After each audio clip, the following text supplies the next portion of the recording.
Hello and welcome to Unleashed, the show that explores how to thrive as an independent professional. I'm your host, Will Bachman, and I'm pleased to be here today with Kyle McDowell, who's the author of Begin with We. Kyle, welcome to the show. It's great to be here. Thanks for having me, Will. So Begin with We. Tell me what's the message of your book, Kyle? Well, that's a lot longer answer than it is question. So the book is the kind of the output of 10 principles that I kind of created called the 10 We's. And they are guiding principles for how we internally, those behind the curtain in the organization, on the team, it governs how we treat one another. And more importantly, it governs how we approach those that we serve externally.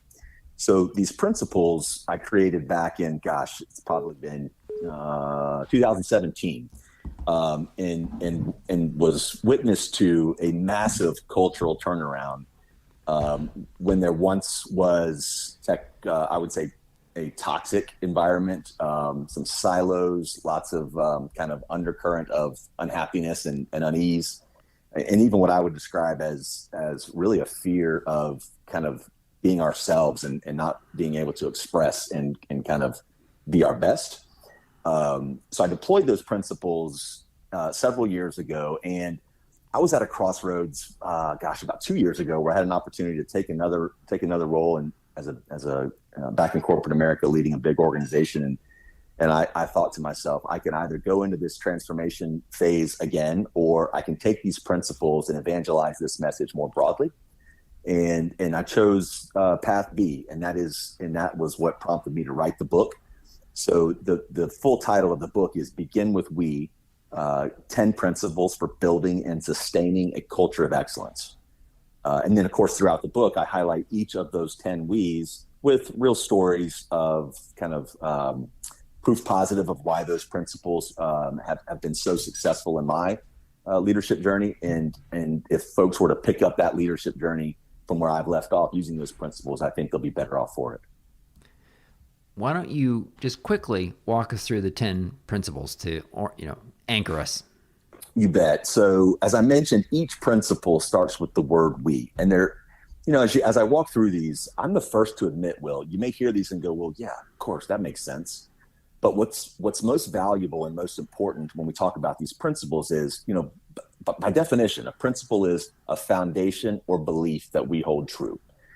And I say that very purposeful, because if the team can align around a series of principles that we hold to be true, there are foundational beliefs, I believe we're better positioned for success. We're better positioned for dealing with adversity or whatever external challenges might come our way. So as I walk through these, I'll point out how they kind of build upon one another. And it starts very, very fundamental, but ends much more kind of tangible. The first we is we do the right thing always. And again, I imagine your listeners might say, well, of course we're going to do the right thing. But the right thing is different to different people in different situations. So I lay out a kind of a framework for deciding on what is the right thing. But what's most important there, I think, in the first we is that word always. Because in times of stress or in times of struggle, I've seen leaders kind of waver and not necessarily do the right thing for a myriad of reasons. Okay, so if we are committed to doing the right thing always, I'm a firm believer that the best way to do that right out of the gate is to lead by example. And by the way, when I use the word lead or refer to leaders throughout our conversation, it doesn't mean someone with a bunch of direct reports. It doesn't mean you lead a big organization. You can have 0 reports and be a very effective leader.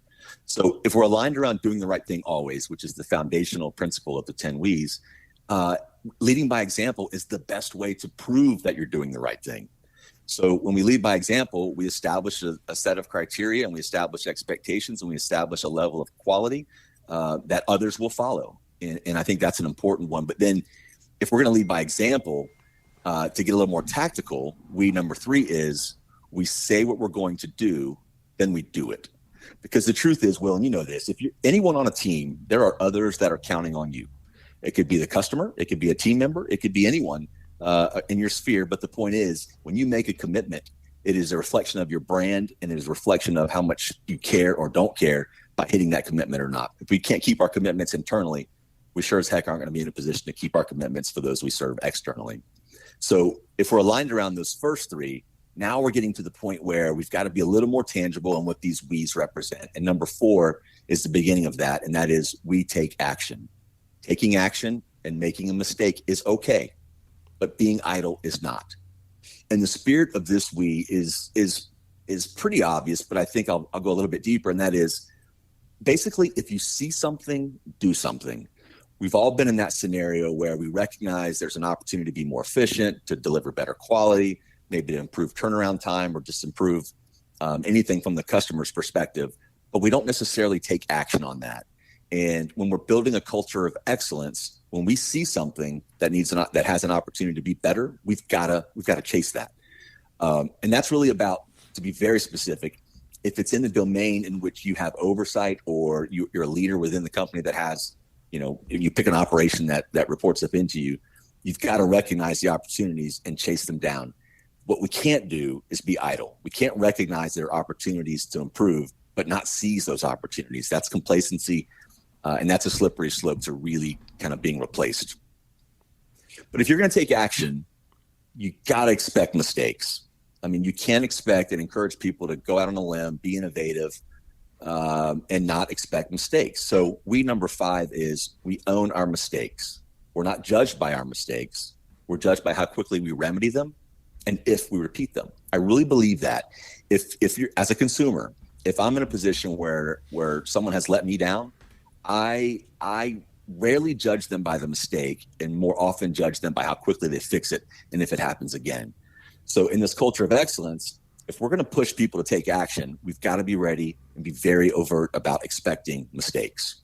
Mistakes are okay, but let's try to make different mistakes. That's exactly right. And that's the tagline. We're judged if we repeat them, not if the mistake happens, but how quickly we fix it and does it happen again. Yeah. I have very little tolerance for multiple mistakes on the same topic. Yeah. So, once we own our mistakes, the logical thing in my mind is the next we, and that is we pick each other up. So when someone on the team struggles, they stumble, they're in a bad way, maybe the results weren't where they wanted them to be, a we-oriented leader picks up that person.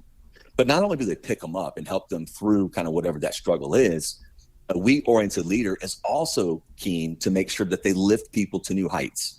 And let me be a little more specific. As a leader, if I am known for picking up someone on my team who has struggled or who is in a bad way, I can't possibly be taken seriously as their leader if I'm not also adamant in trying to help them get to their new heights. So even your highest performers, if they have a plan or desire to move on and do something different in the organization, I think it's incumbent on the leader to help them reach that new height. I think it's incumbent on that leader to be there when they stumble, but also there to elevate them to new heights. So we've got to pick them up after the mistake happens. And that's we pick each other up. So now we're getting a little bit more, I would say gnarly is the word I would use, because the next few we's can make folks uncomfortable. There's some of the more challenging we's, but they also happen to be my favorite. And we 7 is we measure ourselves by outcomes, not activity. Corporate America, at least in my nearly 30 years, is notorious for rewarding activity, notorious for rewarding busy work that don't necessarily, or worst case, don't at all connect to an outcome. So, and I'm sure you've seen this throughout your career, and that is people in many instances assess their value or assign their value to the organization by how busy they are. I was triple booked 4 times today. I had 13 meetings today, whatever the case is. But I'm of the opinion that doesn't impress me. Tell me about your outcomes. Now, I'm not saying activity is not important, because activity certainly leads into outcomes, but we need to have a conspicuous connection between the two. If the activity doesn't conspicuously connect to an outcome, it should be challenged. I think meetings are probably the biggest culprit. In corporate America, we're very, very excited to schedule meeting after meeting because it creates what we think is to be value. But I'm adamant we 7 is the right one, and that's we measure ourselves by outcomes, not activity. But if we're going to measure ourselves by outcomes, it's important for the team to be in a position where they are challenging one another. So we 8 is we challenge each other. And there's a one word follow on to that. And that word is diplomatically. And a challenge must be grounded in one of two, if not both, of these areas. They've got to be grounded in data or experience. So what does that mean, right? So if I'm going to walk into the office one day and you're my peer, Will, and I say, Will, I really think you can do better on last week's performance scorecard. There's a couple items here that I feel like you can do better. I must follow that challenge up with data to say, okay, you were at 65, we need to get you to 70, and here's how I think you can get there, point here, point there, whatever the scenario is. But data needs to, there's not opinion based, in other words, and experience is right behind data. So, Will, if you were responsible for leading a rollout of, let's pretend that you led a CRM implementation, and I am now leading a CRM implementation and you're on my team. Well, the experience that you have in a previous life, I should listen to. That's something that's very, very important because we don't want to make the same mistakes you had. And if you found a better mousetrap, then I want to copy that. So we've got to challenge each other. But we 8, if not followed by we 9, is anarchy. And that is we embrace challenge. The team just simply must be in a position, everyone on the team must be in a position to be open-minded and accept a challenge. You know it as well as I do. There is nothing gained in this life that doesn't come after challenge. We've got to see those challenges, embrace those challenges, and be better off for those challenges. If we deny a challenge, that's essentially denying an opportunity to improve. So if we embrace those challenges, we've made it all the way to number 10. And number 10 is the bow on the present, and that is we obsess over details. Details matter a lot. And I was purposeful to lead that at number 10 because if you lead off with a set of principles that says we're going to obsess over details, it's like, well, okay, yeah, but that sounds good, but give me the real meat. But when we close with it, it takes on a different context in my mind, and that is we have established that we're doing the right thing. We're leading by example. We're doing what we say we're going to do. We're taking action. We're owning our mistakes. We pick each other up. All the way to number 10, that's what we obsess over details. Now, some people push back on this one and say, well, details are, they're just don't sweat the details.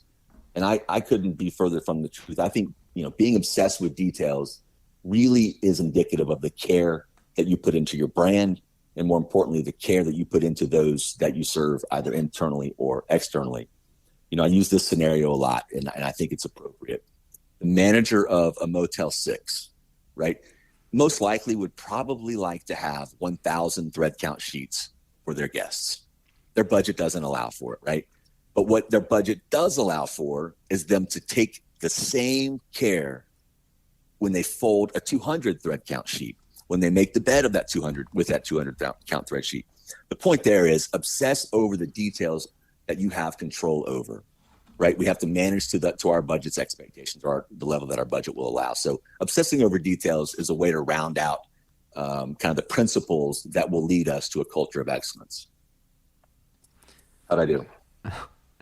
I think you did great. I'd say the one principle of those that I think probably in spirit you and I are aligned, but I'd say the one that I have slight difference of perspective on is number 7, which is we measure ourselves by outcomes, not by activity. So I think eventually at some point, the team has to be, creating outcomes that make sense. But there are some areas where I guess my own personal philosophy is to focus more on process with a belief that if you're doing the right activities, it's eventually going to play out well. So, for example, on business development, right? In certain, in some industries with a shorter sales cycle, you can kind of measure outcomes quickly. But like in the consulting world, if you are consistently making, 5 outbound calls per week to check in on people and build relationships, then eventually that will probably pay off, right? Somehow. That's activity right? well spent. Absolutely. Yeah. So those are activities where if you said, hey, I didn't get any new leads this week. Oh, I'm failing. Then I would say your time frame is too short. So I mean, over the right time frame, you got to, you want to have outcomes. But I'd say for some things like business development, hey, if you're consistently making outbound calls, if you're consistently building relationships, checking in, if you're like sending a nice thank you note once a week or something, if you're going to visit people and have lunches, like that activity for me would be good. Same thing almost with your health. Like, hey, if you're working out every day or if you're running 5 times a week, that's a process metric. And that's, don't worry. Like if you're doing the right process, you're going to get the outcomes eventually. So, I mean, that's maybe one area where I'm thinking there's some areas where if you're doing the right process and you're convinced that you're doing the right activity, then don't stress too much about the outcomes because so they're so irregular or unpredictable. But you can have faith, and if you're getting the activities right, the outcomes will follow. Believe it or not, Will, we're saying the same thing. All right. We're saying the same thing. I am trying to remove the non-value add activity because at the end, and I love your scenario, and I touch on it in the book, by the way, the longer the runway of the activity, using the same CRM implementation as an example, if that's an 18 to 24 month roadmap, there's going to be tons of activity that lead up to that outcome. I'll use the other example that you mentioned. That's health. I try to stay reasonably fit. Activity is important, sure. But if it doesn't lower my cholesterol, if it doesn't reduce my weight, if it does, I'm doing the wrong activity. So I've got to identify the right activity to lead to that outcome. Because at the end of the day, we're paid for outcomes, right? So using your sales cycle as an example, someone in the BD world who spends, they spend every waking hour on activity, but have not closed a deal in 36 months. I don't think they're going to be employed very long. So the outcome the point of this we and the spirit is this connecting value add activity to those outcomes. For example, I'm thrilled that my Uber driver picks me up with a full tank of gas. I appreciate him taking that activity, but I didn't pay him for that. I paid him from taking me to point A to point B. So I believe it or not, I think we're saying the same thing. Right. It's aligning around the right activities and not giving credit when an activity doesn't lead ultimately to an outcome. And I think, and by the way, I think it's even worse. It's most visible in larger companies. In the meeting cadence is usually the best indication of people focus more on activity versus outcome. Because how many times have you sat in a meeting, scope creep kind of enters the room, and by 5 or 10 minutes has gone by, we're like, what the heck are we here for to begin with? And you leave that meeting wondering, did I add value? Did we add value? Did we change anything? So I'm just encouraging folks to be much more purposeful on the activity and be able to draw a conspicuous line to that output. Yeah, fair enough. I saw a quote that Jeff Bezos at Amazon said something like, internal communication is a sign of dysfunction. So he actually said, interesting. Yeah, he actually said, I don't want to have internal communication. If two teams are communicating with each other, then that means that we have a broken process, and they should have basically each have an API and not need to communicate to one another at all. So I would love to hear more about the context of that quote, because that's a hard one to get behind on the surface, to be honest. Yeah. So he's basically saying, like, far-flung teams should not be having a meeting and communicating.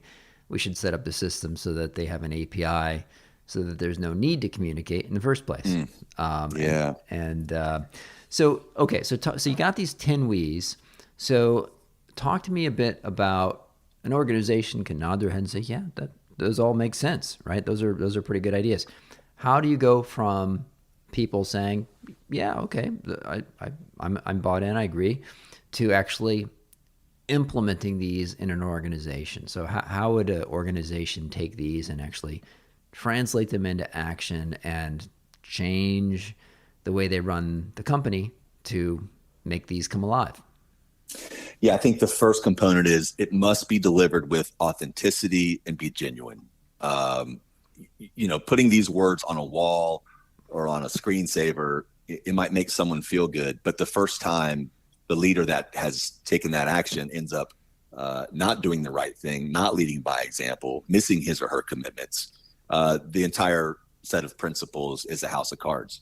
So first and foremost, those that are responsible for kind of evangelizing this message, for making sure that people are aware of it, they've got to lead by example. They must live these we's every single day, day in, day out, without fail. And I'll say pace matters a lot. This is not the kind of thing you can walk in one morning and say, hey, everybody, we're going to challenge each other. It just doesn't go over well. It has to be done diplomatically. It has to be done kind of with grace. And most importantly, it's got to be done in a way that allows everyone on the team to see and feel that it's being done. You know, after I rolled the principles out at the company I was with back in 17, Maximus, I was very purposeful, not to demand that these principles be adhered to. I was very purposeful to say, these are the rules by which I will treat you, and I hope that you treat me and lead me and manage me in that same way. I said it just like that because it's, in my mind, this leadership gap that we've all seen where the leader has a different set of rules than those on the team. It just creates all kinds of distrust, and we're left with an org chart, not a team. So living the principles every day, watching my team live them, but more importantly, having them watch me. And I'll give a really quick example. When I first rolled these out, I had a direct report, a young woman she wasn't on board. I could see it from the very beginning. And every interaction, literally for the first probably 60 days, every interaction I had with her was contentious. She didn't believe in me. She thought I was full of it. She felt like it was just another starched shirt leading a message that wouldn't last. She's one of my best friends today. And the reason for that is, if I had reacted in a way to her kind of obstinance and her not really buying in, if I had reacted in a way that was anything contrary to those 10 principles, it's hollow. It carries no weight. It's just words on a wall, like most mission statements that we've seen. So living them is most important, and then actually applying them and aligning them. So, for example, a day would not go by where I'd be on a call or in a meeting and I wouldn't hear someone say to someone else, "Hey, Lori, we challenge each other, right?" Which does a fascinating thing. The person on the receiving end of that challenge, they know, wait, this is the foundational belief that we've all agreed to. I need to hear this challenge out because I know it's not going to be personal, because the two rules that apply to data or experience must accompany that challenge. It disarms people. It aligns people around the same set of principles which enable those mission statements, purpose, and value. So I think just being really purposeful about it, overt and consistently communicating the message and not wavering from it when it's easy to waver, because those times will come. Yeah. Do you think that, are there some of these that require some training? So some of these you could understand it and you could be bought into it, but some of these might actually require some training. I'm thinking maybe number 8 of we challenge each other diplomatically. Exactly. That might require some role play training to help people get the hang of challenging someone diplomatically. 100%. And when I'm asked my favorite we or the toughest we to implement, I always point to 8 because it's both. And it does take time. And you've got to be disciplined to make sure that the challenges that you offer and the challenges that you observe others offer are grounded in either experience or data. And when they're not, you are free, at least in my organization and my teams, you are free to say, whoa, hang on, Will. That challenge was 100% based in your opinion. You don't like the shirt I'm wearing today, or whatever the scenario is. I'm being simple for illustrative sake, but the point is to be very overt and say, this is how we operate. And then when you observe or quote unquote catch someone not behaving that way, you have to call them out for it. But more importantly, and something I've witnessed, and it's still in practice at Maximus years after I left, is when you observe someone really living one of the we's, acknowledge that as well. And at Maximus, for example, they have a twice a year award ceremony where they acknowledge and reward people that were quote unquote caught living one of the we's. It's a celebration twice a year. So being overt when people stray, but also rewarding when people demonstrate those principles is really critical. Yeah. Tell us a little bit about, now that you've written the book, and I understand it's getting some real good sales. It launched a couple weeks ago. What are your kind of goals for the next few years? Are you planning to do some speaking? Are you focused on executive coaching? Are you trying to do more of consulting? Or What's your kind of near-term game plan here now that the book is launched? Yeah, well, first of all, thank you for acknowledging that the book is really found its place in the world, man.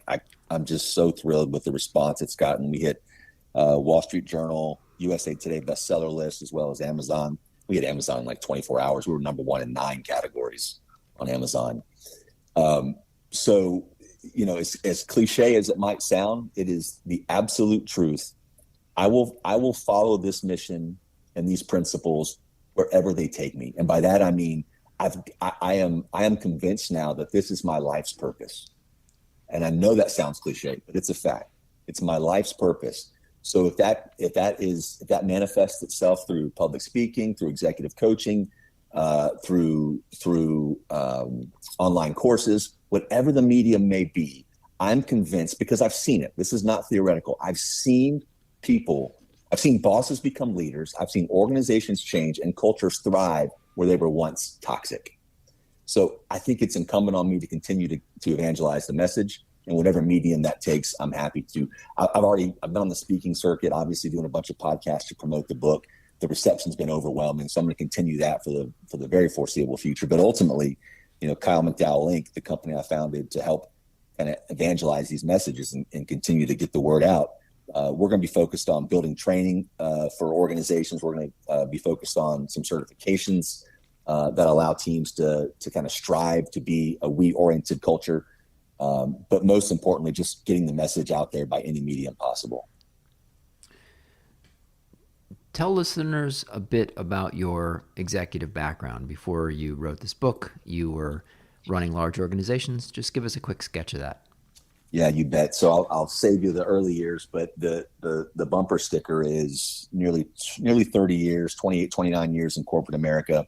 Almost every role had a flavor of transformation or turnaround to it, and all roles were operations in nature. So my last gig before exiting to write the book was leading a national or international pharmacy benefit management organization. I had 15,000 employees.